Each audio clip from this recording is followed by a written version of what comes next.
귀하고 귀하다.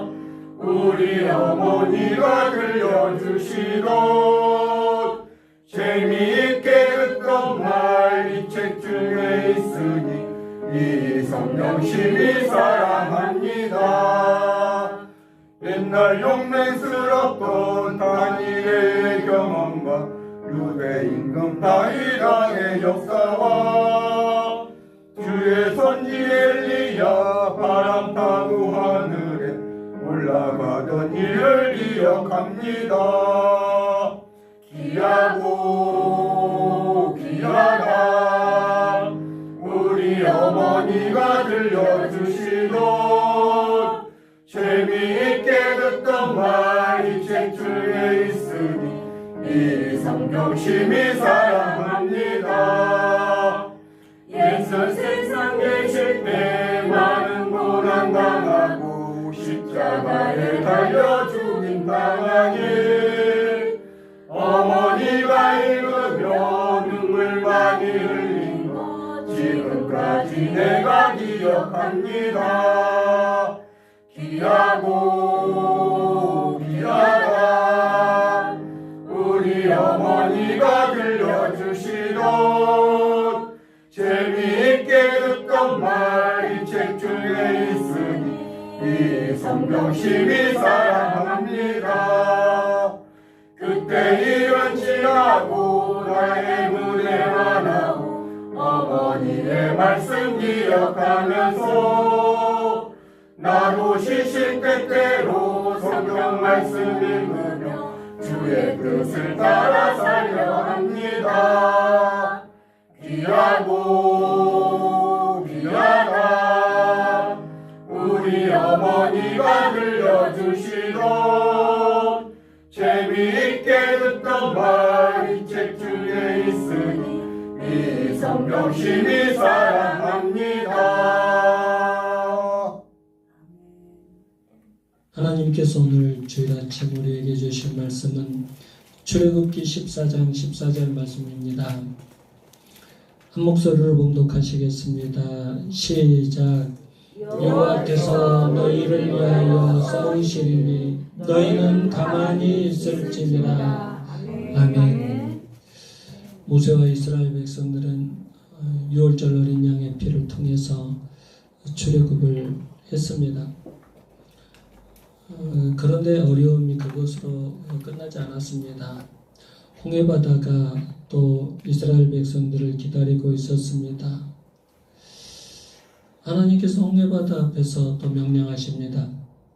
바닷가에 진을 치라고, 바닷가에 장막을 치라고 명령을 하십니다. 그런데 바닷가에 장막을 치는 것은 굉장히 위험한 일이에요. 지금 뒤에는 애국 군대가 쳐들어오고 앞에는 홍해바다가 있어요.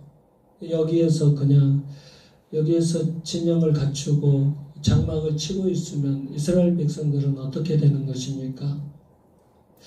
애국 군대가 쳐들어오면 바닷가에서 수몰 당할 수밖에 없어요. 이스라엘 백성들은 400년 동안 애굽의 바로왕 밑에서 종살이를 하던 사람들이에요. 전쟁이라고는 한 번도 해본 경험이 없는 사람들입니다. 전쟁 무기도 갖고 있지 않는 사람들입니다. 그렇다고 지금 전쟁을 포기할 수도 없어요. 전쟁을 포기하면 도망가야 되는데 하나님의 명령은 이곳에 진영을 갖추라는 겁니다. 이곳에 장막을 치고 있으라는 것이 하나님의 명령이었습니다. 그러니 뒤로 도망갈 수도 없고 앞으로 도망갈 수도 없는 질퇴양난에 놓이게 되었습니다. 모세와 이스라엘은 그야말로 엄청난 어려움에 직면한 거예요. 이스라엘 백성들은 하나님의 명령대로 바닷가에 장막을 쳤어요.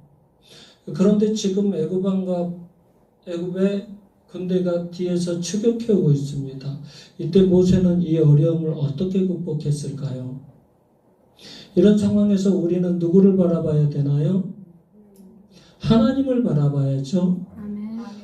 뒤에는 애국 군대가 쳐들어오고 앞에는 출렁이는 홍해바다가 있어요. 앞뒤 사방이 꽉 막혀버린 그런 듯한 인생이 우리 앞에도 있어요. 그때 우리는 하나님을 바라볼 수 있어야 됩니다. 그런데 이스라엘 백성들은 안타깝게도 하나님을 바라보지 못했어요. 애굽 군대를 바라봤습니다.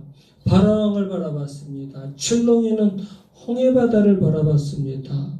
14절을 보면 그들은 뒤따라오는 애굽 사람들을 바라봤다고 기록하고 있어요. 근데 모세는 뒤따라오는 적군도 봤고 또 앞에 놓여있는 홍해바다도 봤지만 그 와중에 하나님을 바라보고 있어요. 그리고 이스라엘 백성들에게 크게 외칩니다. 하나님께서 우리를 어떻게 구원하시는지를 봐라. 하나님께서 이루시는 구원을 봐라. 담대하게 선포하고 있습니다. 13절 다 같이 읽겠습니다. 13절 시작. 모세가 백성에게 이르되 너희는 두려워하지 말고 가만히 서서 여호와께서 오늘 너희를 위하여 행하시는 구원을 보라. 너희가 오늘 본 애굽 사람을 영원히 다시 보지 아니하리라. 아멘. 백성들아, 여호와께서 오늘 너희를 위하여 행하시는 구원을 똑똑히 봐라.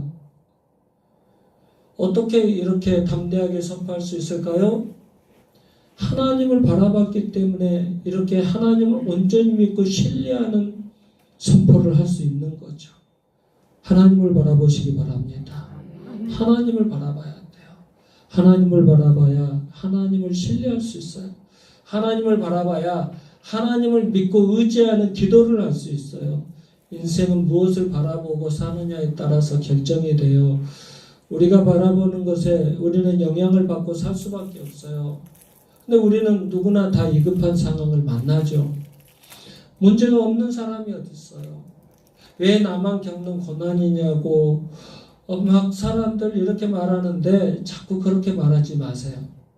전에요. 막 자기 고난이 엄청 크다고 그러면서 제 앞에서 목사님은 부잣집에서 태어나셔가지고 그리고 딸 많은 집에서 막내로 태어나셔서 사랑 많이 받고 행복하게 크셨잖아요. 막 그렇게 처음에 우리 교회 개척할 때 그렇게 말했던 여자분이 계셔요. 그분을 만났어요. 그 왼수를 어제 만났는데 제가 그랬어요. 그분한테 한번 인생 한번 바꿔서 살아보실래요? 제가 그랬어요. 한번 내가 태어난 것 성도님이 태어나 보시고 내가 거기 무안에 가서 태어나고 성도님이 나주에 와서 한번 태어나 보시고 태어날 때부터 한번 우리 바꿔서 한번 태어나 볼까요? 그때 그분은 제가 팔을 다친지를 몰랐어요. 한번 청년 때 한번 인생을 같이 살아볼까요? 그리고 팔을 꺼냈어요.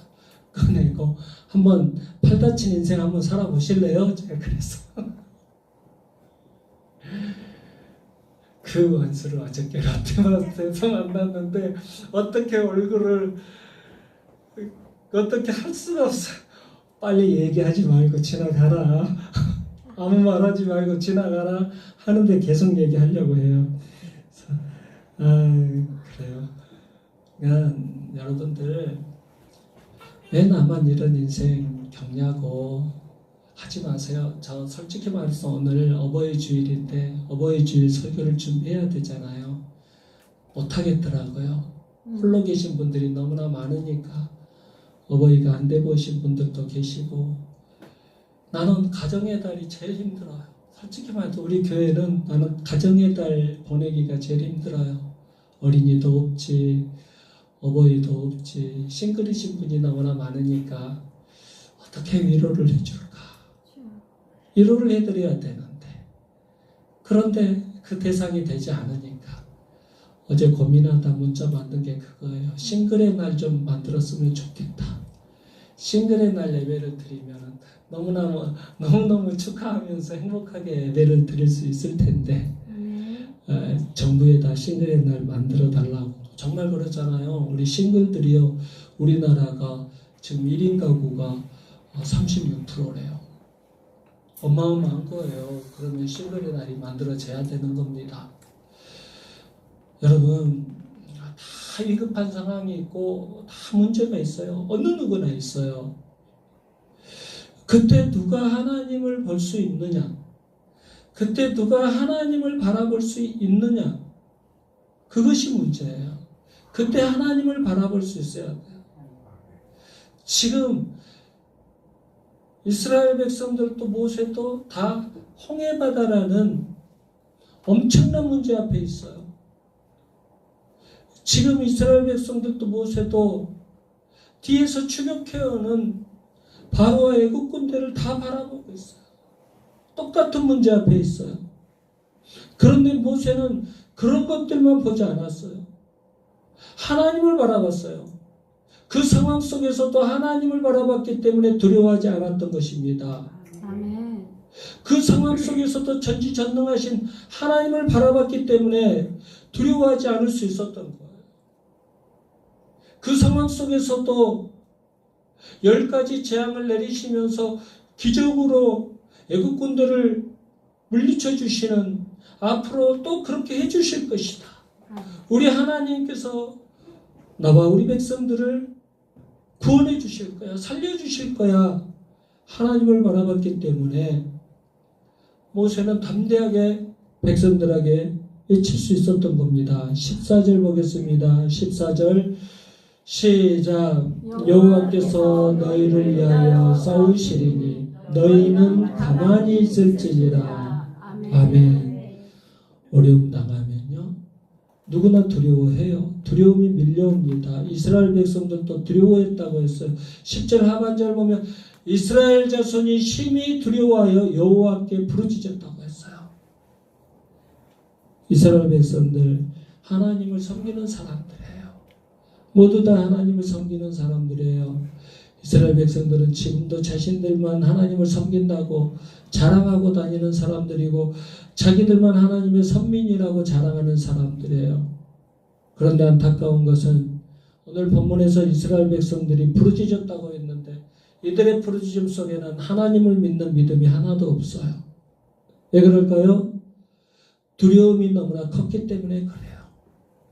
두려움이 밀려오면요, 하나님을 향한 믿음이 다 없어져 버려요. 두려움이 하나님을 향한 믿음을 다 삼켜버린 거예요. 우리도 마찬가지예요. 어떤 문제 앞에서든지 하나님을 온전히 믿지 못하면 두려움이 커집니다. 믿음이 없는 마음에는 두려움이 밀려와서 그 두려움이 자리를 차지해버려요. 그러면 두려움이 자리를 차지해버리면 원망과 불평이 쏟아지기 시작해요. 11절 12절 보겠습니다. 11절 12절 시작. 그들이 또 모세에게 이르되 애굽에 매장지가 없어서 당신이 우리를 이끌어내어 이 광야에서 죽게 하느냐? 어찌하여 당신이 우리를 애굽에서 이끌어내어 우리에게 이같이 하느냐? 우리가 애굽에서 당신에게 이른 말이 이것이 아니냐? 이르기를 우리를 내버려 두라. 우리가 애굽 사람을 섬길 것이라 하지 아니하더냐? 애굽 사람을 섬기는 것이 광야에서 죽는 것보다 낫겠노라. 얼마나 비참한 표현입니까? 하나님을 믿지 못하고 두려움이 밀려오니까 이렇게 하나님을 영광스럽게 섬겨야 될 사람들이 애굽의 종살이가 그립다고 다시 애굽의 종살이를 그리워하고 있어요. 다시 종살이하던 각오로 돌아가고 싶다고 아우성치고 있어요. 두려움을 물리치세요. 온전히 하나님을 의지하시기 바랍니다. 잠언을 보면 사람을 두려워하면 올무에 걸리게 되거니와 여호와를 의지하는 자는 안전하리라고 했어요. 두려움을 물리치셔야 됩니다. 두려움을 물리치려면 전적으로 하나님을 의지하고 신뢰하는 믿음이 있어야 돼요. 그래야 두려움을 물리칠 수 있습니다. 두려워하고 있는 이스라엘 백성들도 충분히 이해를 할 수 있습니다. 뒤에서 추격해오고 있는 바로와 군대가 얼마나 두려웠겠어요. 앞에서 출렁이고 있는 그 홍해바다가 얼마나 두려웠겠습니까? 그런데 그들이 잊어버린 게 있어요. 벌써 잊어버렸어요. 무엇을 잊어버렸나요? 자신들을 이곳까지 인도해 주신 전능하신 하나님을 벌써 잊어버렸어요. 10가지 재앙을 내리시는, 그래서 기적으로 자신들을 이것까지 인도해 주신 그 하나님을 벌써 잊어버렸어요. 바로와 군대가 가까이 오고 있을 때 바로와 그 군대보다 더 가까이 계신 분이 계시죠. 누가 계셨습니까? 하나님께서 계셨죠. 하나님은 한 번도 이스라엘 백성들을 떠나지 않으셨습니다. 하나님은 항상 이스라엘 백성들과 함께 계셨습니다.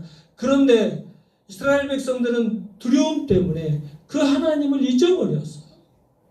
두려움이 너무나 크니까 하나님의 임재를 느끼지 못하고 있어요. 하나님께서 함께하고 계신다는 것을 전혀 느끼지 못하고 있어요. 그런데 모세는 달랐어요.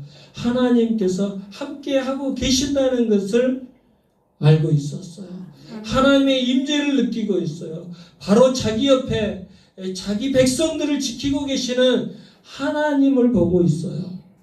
신명기 4장을 보면 모세가 이렇게 말합니다.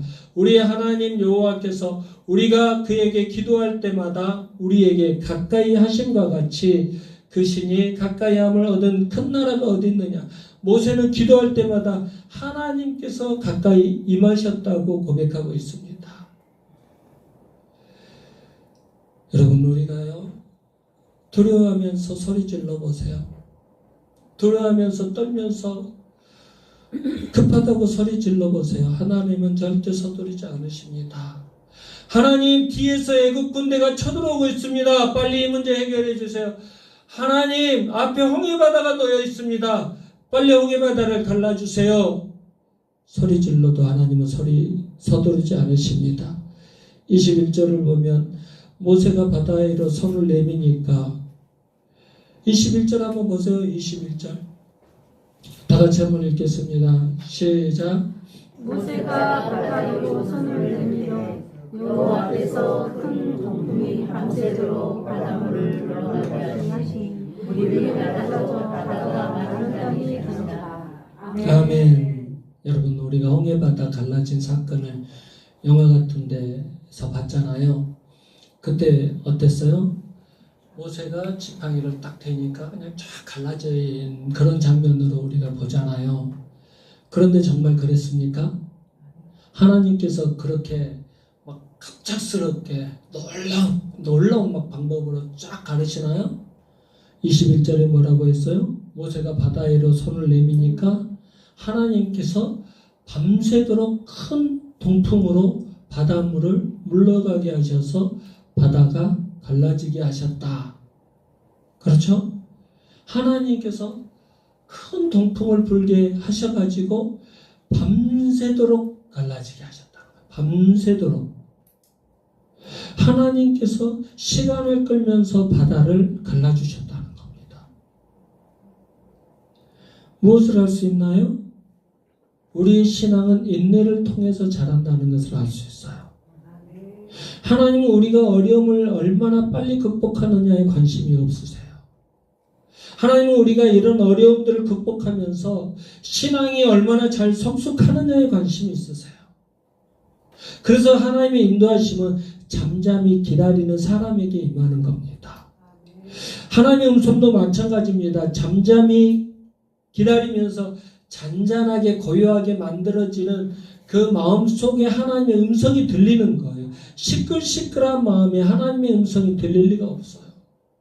불안하고 염려에 떨고 걱정하며 근심하고 시끌시끌해진 내 마음 속에 하나님의 음성 들리지 않습니다. 잠잠하게 잔잔하게 고요하게 만들어진 마음 속에 하나님의 음성이 들립니다. 그래서 모세가 백성들에게 너희는 가만히 있을지니라 그렇게 선포한 거예요. 13절 14절 다 같이 읽겠습니다. 13절 14절 시작. 모세가 백성에게 이르되 너희는 두려워하지 말고 가만히 서서 여호와께서 오늘 너희를 위하여 행하시는 구원을 보라. 너희가 오늘 본 애굽 사람을 영원히 다시 보지 아니하리라. 여호와께서 너희를 위하여 싸우시리니 너희는 가만히 있을지니라. 아멘. 너희는 두려워하지 말고 가만히 서서 여호와께서 너희를 위하여 싸우시리니 너희는 가만히 있을지니라. 아멘. 평소에 하나님 앞에서 잠잠히 머무는 훈련을 하시기 바랍니다. 가만히 머무는 훈련을 평소에 많이 하시기 바랍니다. 잠잠히 하나님을 바라보는 훈련을 하시기 바랍니다. 위급한 일이 생겼을 때 호들갑 떨지 마시고 잠잠히 하나님의 음성을 듣는 훈련을 하시기 바랍니다. 이사야 30장 보면 우리가 잠잠히 하나님을 바라보면 구원을 얻고 힘을 얻게 된다고 약속하고 계십니다. 주 여호와 이스라엘의 거룩하신 이가 이같이 말씀하시되 너희가 돌이켜 조용히 있어야 구원을 얻을 것이요 잠잠하고 신뢰하여야 힘을 얻을 것이다 라고 하셨어요. 하나님께 위대하게 쓰임받고 싶으십니까? 잠잠히 하나님을 바라보는 훈련을 하시기 바랍니다. 잠잠히 하나님을 신뢰하는 훈련을 하시기 바랍니다. 하나님께서 모세를 미디안 광야로 보내셔서 40년 동안 하나님을 바라보고 신뢰하는 훈련을 시키셨어요. 다윗도 유대 광야로 보내서 잠잠히 하나님만 바라보고 신뢰하는 훈련을 시키셨어요. 다윗은 자신을 죽이려고 하는 사울왕과 압살롬을 피해 도망다니면서도 두려워하지 않고 하나님을 신뢰하고 바라보는 훈련을 철저히 했습니다. 그리고 이렇게 고백합니다. 나의 영혼이 잠잠히 하나님만 바라며 나의 구원이 그에게서 나오는도다. 오직 그만이 나의 반석이시오 나의 구원이시오 나의 요새시니 내가 크게 흔들리지 아니하리로다. 아멘. 주변 환경이 아무리 시끄러워도 주변에서 아무리 어려운 문제가 생겨도 잠잠히 하나님만 바라보는 훈련을 철저히 해 가시기 바랍니다. 그때 하나님께서 도와주셔요. 이스라엘 백성들은 원망하면서 아우성치고 있는데 모세는 이 어려운 문제 앞에서 하나님을 바라봤어요. 문제를 직시했죠. 뒤에서 애국 군대가 쳐들어온다는 거 알고 있고 앞에 넘실대는 홍해바다가 있다는 것 알고 있어요. 모두 다 문제가 보입니다. 그러나 모세는 하나님도 보였어요. 하나님을 바라봤어요. 어려운 문제가 당하니까 이스라엘 백성들은 자기들은 하나님만 섬기겠다고 했던 사람들인데 어려운 문제가 오니까 이스라엘 백성들은 하나님이 온데간데 없어져 버렸어요. 그런데 모세는 달랐어요. 모세는 그 어려운 문제 앞에서 하나님을 바라봅니다. 그때 하나님께서 모세에게 이렇게 말씀하셔요. 15절 16절 읽겠습니다. 15절 16절 시작. 여호와께서 모세에게 이르시되 너는 어찌하여 내게 부르짖느냐 이스라엘 자손에게 명령하여 앞으로 나아가게 하고 지팡이를 들고 손을 바다 위로 내밀어 그것이 갈라지게 하라. 이스라엘 자손이 바다 가운데서 마른 땅으로 행하리라. 아멘. 하나님께서 모세에게 믿음을 갖고 앞으로 나아가라고 명령하십니다. 한 걸음씩 앞으로 나아가라고 명령하십니다. 지팡이를 들고 손을 바다 위로 내밀어서 바다가 갈라지게 하라고 명령하십니다. 그렇게 순종하면 이스라엘 자손이 바다 가운데서 마른 땅으로 행하리라고 말씀하고 계십니다. 하나님은 지금 한 걸음씩 나아가라고 하셔요. 왜 하나님은 한 걸음씩 나아가라고 명령하실까요? 왜 모세에게 지팡이를 들고 손을 바다 위로 내밀어서 그것을 갈라지게 하셨을까요? 이 모든 과정들을 통해서 하나님을 철저히 신뢰하는 방법을 가르쳐주기 위해서 그랬던 거예요. 모세가 갖고 있는 지팡이는 보잘것없는 막대기가 아니었어요. 하나님의 손에 들려지면 이것은 기적을 나타내는 지팡이가 되는 줄 믿습니다. 어린아이의 보리떡 5개와 물고기 2마리 예수님의 손에 옮겨지니까 엄청난 기적을 나타내는 도시락이 되었습니다. 모세와 이스라엘 백성들은 큰 위험에 빠졌어요. 애굽 군대와 홍해바다 사이에서 어찌할 수 없는 상황에 놓이게 되었습니다. 그럼에도 불구하고 이제 이 과정들을 통해서 모세를 통해서 모세와 하나님과의 사이에서 대화를 통해서 그리고 그 과정에서 잠잠히 하나님을 바라볼 수 있는 훈련이 되어서 이제 이 어려움을 이제 통과합니다. 모세와 이스라엘 백성들은 서두르지 않습니다. 잠잠했습니다. 기다렸습니다. 하나님께서 명령하신 것들을 하나하나 순종했습니다. 그 전에는 어땠어요? 하나님, 뒤에 애국 군대가 쳐들어옵니다. 빨리 저들을 다 죽여주시든지, 하나님, 앞에 홍해바다가 지금 넘실대고 있어요. 빨리 갈라주세요. 빨리 갈라주세요. 아니면 우리 그냥 애굽의 종살이 할 테니까 다시 애굽의 종살이로, 애굽의 노예 생활로 빨리 보내주세요. 이게 뭡니까? 여기 와서 죽게 만들 것입니까? 이렇게 원망하던 사람들이었어요. 그런데 지금 하나님께서 하나하나 명령하신 것들을 잘 지키고 있습니다. 순종하고 있어요. 그랬더니 홍해가 갈라지는 기적이 나타납니다.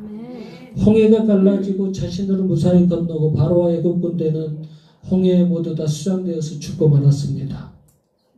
그럼 지금 인류에게 가장 큰 어려움은 무엇일까요? 죄와 사망과 사탄입니다. 그런데 그 큰 어려움은 예수님께서 십자가에서 해결해 주셨어요. 이스라엘 백성들은 유월절 어린 양의 피가 쏟아져서 바로왕의 손에서 자유함을 누리게 됩니다.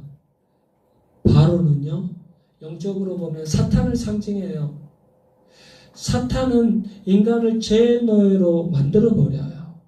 죄를 통해서 인간을 억압하고 학대하고 두려움을 주는 놈이 바로 사탄이라는 놈이에요. 그럼 이 죄는 무엇으로 물리칠까요? 어린 양의 피로 물리치는 거죠. 우리 예수님 그 유월절 어린 양으로 우리에게 오셨어요. 어린 양으로 오셔서 십자가에서 피를 흘려주셨어요. 그래서 죄와 사망과 사탄으로부터 우리를 자유하게 해주셨어요. 우리가 흘려야 될 피를 대신 흘려주심으로 죄와 사망과 사탄으로부터 자유함을 주셨어요. 그런데 이 어려움을 온전히 돌파하기 위해서는 피와 함께 물이 필요했습니다. 우리가 물 세례 얘기를 하잖아요. 그리고 성령 세례를 얘기해요. 우리는 물 세례를 통과를 해야 돼요. 영적으로 보면 이 홍해가 갈라진 것은 이스라엘 백성들이 물을 통과한 겁니다. 어려움을 완전히 극복하기 위해서는 우리는 피와 물이 쏟아지는 체험을 해야 돼요. 그래서 예수님께서 십자가에서 십자가를 지실 때 요한은 그래요. 군인이 창으로 옆구리를 찌르니까 피와 물이 쏟아지더라. 그런 표현을 했어요. 고린도전서에서 바울은 이스라엘 백성들이 구름과 바다에서 세례를 받았다고 했어요. 물세례에 대해서 얘기하고 있는 겁니다. 우리가 물세례 하잖아요. 물세례를 받습니다. 물세례의 뜻이 뭔가요? 옛사람이 죽고 새 사람으로 살겠다는 거죠. 나의 옛자, 옛습성, 옛날의 제대 모습 다 죽여버리고 새로운 예수님의 사람으로 살겠습니다. 고백하는 것이 물세례의 뜻입니다. 바울은 세례를 이런 의미를 갖고 있다고 했어요. 예수님과 함께 죽고 예수님과 함께 부활하는 것을 세례라고 했어요. 그러므로 우리가 그의 죽으심과 아파여 세례를 받음으로 그와 함께 장사되었나니 이는 아버지의 영광으로 말미암아 그리스도를 죽은 자 가운데서 살리심과 같이 우리로 또한 새 생명 가운데서 행하게 하려 함이라. 하나님께서 모세를 통해서 바로의 손에서 이스라엘을 구원시킨 사건은 예수님의 십자가 사건을 예표해 주는 겁니다. 하나님은 홍해 바다에 길을 내주셨어요. 그것은 예수님께서 우리의 길이 되신다는 뜻입니다. 당장 여러분들 길이 보이지 않는다고 낙심하지 않기를 바랍니다. 보라 내가 새 일을 행하리니 이제 나타낼 것이라 너희가 그것을 알지 못하겠느냐. 반드시 내가 광야의 길을 사막에 강을 내리라고 하셨어요. 어려움을 만났을 때 낙심하지 않기를 바랍니다. 하나님 우리가 어려움을 돌파하는 과정을 통해서 우리의 믿음이 자라기를 원하십니다. 신앙의 인격이 성숙하기를 바라고 계십니다. 어려움을 극복하면서 하나님을 바라보고 신뢰하는 방법을 배우시기 바랍니다. 하나님의 인도함을 받으면 새로운 길이 보여요. 여러분 새로운 길을 봐야 되잖아요. 그래야 그 길로 가죠. 문제만 바라보고 있으면 어려움에 주저앉아 있으면 이 길이 안 보여요. 하나님을 바라보셔야 돼요. 하나님을 바라보셔야 새 길이 보여요. 바로의 군대가 쳐들어올 때 하나님은 이스라엘 백성들과 더욱 가까이 계셨어요. 그것을 우리가 체험할 수 있어야 돼요. 문제 앞에서 하나님께서 함께 하신다. 내 인생을 지켜주신 하나님, 인도해 주신 그 하나님은 아직도 이 문제 가운데 계신다. 이 문제를 어떻게 해결하라고 하나님께서 지금도 가르쳐 주신다. 하나님께서 어떤 길로 가라고 말씀해 주신다. 정신 똑바로 차리면 하나님의 음성을 들을 수 있어요. 옆에 계신 하나님을 만날 수 있어요. 하나님의 임재를 체험할 수 있어요. 여러분 문제 앞에서 두려워하지 마시기 바랍니다. 두려워하지 말고 잠잠히 하나님을 바라보시기 바랍니다. 잠잠히 하나님을 바라보면 하나님께서 가르쳐 주십니다. 두려움과 원망을 기도로 바꾸시기 바랍니다. 기도로 바꾸시고 하나님을 바라보시기 바랍니다. 어려움을 바라보지 말라는 게 아니에요. 어려움이 왔는데 어떻게 어려움을 안 봅니까? 어려움을 직시하면서도 그 어려움 가운데서도 하나님을 보는 훈련을 하셔야 된단 말이에요. 우리에게 어려움이 없는 사람이 어디 있어요? 두렵죠. 떨리죠. 그런데 그때 기도하세요. 하나님을 바라보면서 기도하시기 바랍니다. 그리고 한 걸음씩 믿음으로 순종하면서 걸어가시기 바랍니다. 우리 모두 기적과 축복의 주인공들 되시길 주님의 이름으로 축원합니다. 기도하겠습니다. 하나님, 우리는 수많은 어려움을 통과하면서 인생을 살아가고 있습니다. 어느 인생이든지 어려움이 없는 인생은 없습니다. 그런 인생길 앞에서 수없이 주저앉아 낙심하면서 눈물을 흘렸습니다. 그리고 왜 이런 고난이 나에게만 찾아오냐고 원망 불평 많이 했습니다. 그런데 정작 하나님은 바라보지 못했습니다. 고쳐주시고 해결해 주시고 위로해 주시는 나의 주 나의 하나님을 바라보지 못하고 의지하지 못했습니다. 오늘 모세와 이스라엘 백성들이 뒤에는 애굽 군대가 추격해오고 앞에는 홍해 바다가 넘실대는 상황에서 어떻게 이런 어려움을 통과했는지를 배웠습니다. 한 번도 나를 버리지 않으시고 기적처럼 인도해 주신 하나님의 은혜를 생각하게 하여 주시옵소서. 너무나 외롭고 배고파서 아파서 눈물 흘리고 있을 때 찾아오셔서 보듬어 주신 하나님을 기억하게 하여 주시옵소서. 전능하신 구원의 하나님은 지금도 살아서 역사하심을 믿습니다. 지금 이 자리에 오시옵소서. 지금 우리 삶 가운데 찾아와 주시옵소서. 아버지, 지금 우리 마음속에 찾아와 주시고 아버지, 이 자리에 나오지 못한 우리 성도들 찾아가 주시옵소서. 우리 자녀들 찾아가 주시옵소서. 주님 오셔서 치료해 주시고 해결해 주시고 강건하게 해주시고 풍성하게 하여 주시옵소서. 우리 모두 기적을 체험하면서 살아가는 부활의 증인들 되게 하여 주시옵소서. 예수 그리스도의 귀하신 이름으로 기도드리옵나이다. 아멘.